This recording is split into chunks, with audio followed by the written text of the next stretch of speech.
Hey viewers, good morning. Welcome back to my channel mom टप्पेस live. सबको जय श्री राम, राधे राधे। कैसे हैं आप सब? कल मैंने कोई ब्लॉग नहीं दिया तो यहाँ पे मैंने अपनी 2 दिनों की ब्लॉग इंक्लूड की हुई है। और फर्स्ट ऑफ ऑल मैं आपको बता दूँ कि मैंने यहाँ पे अपनी फर्स्ट लॉट स्टार्ट करी थी सुबह के 4 बजे से। ठंडी बहुत ज़्यादा है तो सुबह की अपनी जब भी मेरी मॉर्निंग होती है सुबह या 3:30 बजे या 4 बजे, सबसे पहले मॉर्निंग गर्म पानी के साथ ही होता है। मैंने अपना गर्म पानी लेके अपने दूसरे बेडरूम में पढ़ने के लिए आ गई थी। और मैं हमेशा ही शेयर करती हूँ, जिस बेडरूम में मैं रहती हूँ वहाँ पे मेरी दोनों बेटियाँ सो रही थी। छोटी वाली ठंडी बहुत ज़्यादा है इसलिए मैं लाइट ऑन करके वहाँ नहीं पढ़ पाती, ये उठ जाती हैं तो फिर मुझे मतलब कि दिक्कत ही होने लगता है, ना तो मेरी पढ़ाई हो पाती है और ना ही नींद। तो इससे अच्छा है कि मैं दूसरे बेडरूम में आ जाऊँ, कि आप अपने लिए मेहनत भी करो, फिर कोई काम नहीं हो तो खुद पे गुस्सा आता है। या सुबह की अगर स्लॉट नहीं कंप्लीट होती है तो सारा दिन ये लगता है कि चलो ठीक है, और कितना भी काम रहे ये रहता है कि सुबह मैंने 1 डेढ़ घंटे अपनी पढ़ाई कर लिए तो अपने लिए थोड़ा सा एक पॉजिटिव फील होता है कि हाँ चलो ठीक है, भले काम कितने भी हैं मैंने अपना टारगेट पूरा किया।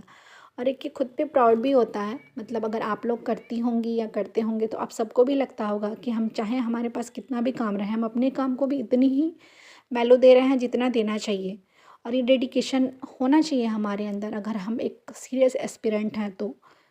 कहते हैं ना कि एक दिन में 10 से 12 घंटे, 4 से 5 घंटे या 5 से 6 घंटे पढ़ाई करना बहुत आसान है एक दिन, लेकिन लगातार उस चीज़ को कंसिस्टेंसी बना के चलना बहुत मुश्किल। इसीलिए आप कोई भी काम एक दिन मत करो कि आज पढ़ा, कल स्किप किया, परसों छोड़ दिया।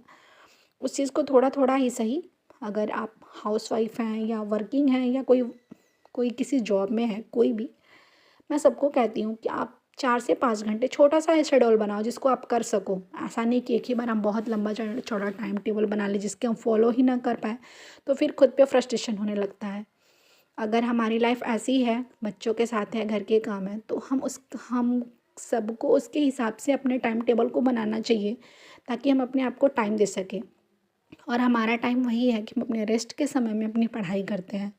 इसमें कोई बड़ी बात नहीं है, क्योंकि कहता है ना कि अगर आपके अंदर हौसला है, हिम्मत है और एक जज्बा है कि हाँ करना है तो फिर हम वो कर लेंगे बिना थके हारे। अगर हम मेंटली ये सोच के बैठे कि नहीं मैं थक गई हूँ तो फिर वो चीज़ें नहीं हो पाती हैं। यहाँ पे 2 दिनों का मतलब ठंड बहुत ज़्यादा है, आप सब देख ही रहे हो। धूप अभी 2 दिन से आ रहा है तो बहुत दिनों के कपड़े, मतलब 2 दिनों के कपड़े मेरे इकट्ठे हो गए थे, उसी को मैं फ़ोल्ड कर रही थी। और वही अपने 3 घंटे की स्लॉट कंप्लीट करने के बाद साथ में बच्ची भी मेरी बड़ी वाली घर ही पे है, उसकी भी विंटर वैकेशन चल रही है तो उसको भी देखना होता है, उसकी भी पढ़ाई होती है। छोटी वाली की तबीयत ही ख़राब है, लेकिन फिर भी चीज़ें जैसे तैसे होना चाहिए। थोड़ा सा मुश्किल था शुरू शुरू में, लेकिन फिर धीरे धीरे चीज़ें ट्रैक पे आ गई। कहते हैं ना कि मुश्किल ज़रूर होता है कोई चीज़, बिना जब हम स्टार्ट नहीं किए रहते हैं तो सोचते हैं कैसे होगा कोई काम, लेकिन जब हम करने रहते हैं तो रास्ते खुद ब खुद बनने लगते हैं। और हमारे माइंड में उससे रिलेटेड बहुत सारे थॉट्स आते हैं कि हम ऐसे करें अपने काम को। सुबह उठने के यही सारे फ़ायदे होते हैं कि अगर आप मॉर्निंग में उठ रहे हो, मतलब मैं अपनी बताऊं कि मैं मॉर्निंग में मेरे उठने के बहुत सारे फ़ायदे होते हैं। एक तो इन लोगों के उठने से पहले, मतलब अपनी बच्चियों के उठने से पहले मैं अपनी 1.5 से 2 घंटे की पढ़ाई कर लेती हूँ। 2 घंटे ना ही सही, 1 घंटे ही कर लेती हूँ, फिर अपने काम को करती हूँ। फिर जब ये स्कूल चली जाती हैं फिर मेरे पास आफ्टरनून में समय होता है, और यही होता है मेरा सिंपल सा टाइम टेबल। बहुत मैंने कोई लंबा चौड़ा अपना टाइम टेबल नहीं बनाया है, क्योंकि मेरी फाइनली आज, मतलब जब ये ब्लॉग आप सबके पास जाएगा तो मेरी जो जियोग्राफी की है स्लॉट धीरे धीरे ही सही लेकिन कंप्लीट हो गई। और यही होता है कि कोशिश छोटी हो या बड़ी, जब हम करेंगे तो सारी चीज़ें होने लगती हैं। आज से मैं अपनी पॉलिटी स्टार्ट करूँगी और मेरी इंडियन ज्योग्राफी, मतलब ज्योग्राफी इंडियन और वर्ल्ड ज्योग्राफी दोनों ही ख़त्म हो गई हैं। थोड़ा सा मतलब कि अभी मैंने उसको रिवीजन रखा है ताकि मैं डेली अपनी हिंदी, ज्योग्राफी और साथ में एक नया सब्जेक्ट मैंने इंक्लूड किया पॉलिटी, इन तीनों को लेके चलूँगी। क्योंकि ज्योग्राफी मैंने रिवीजन इसलिए रखा ताकि मैं उसको फिर से भूलूँ नहीं।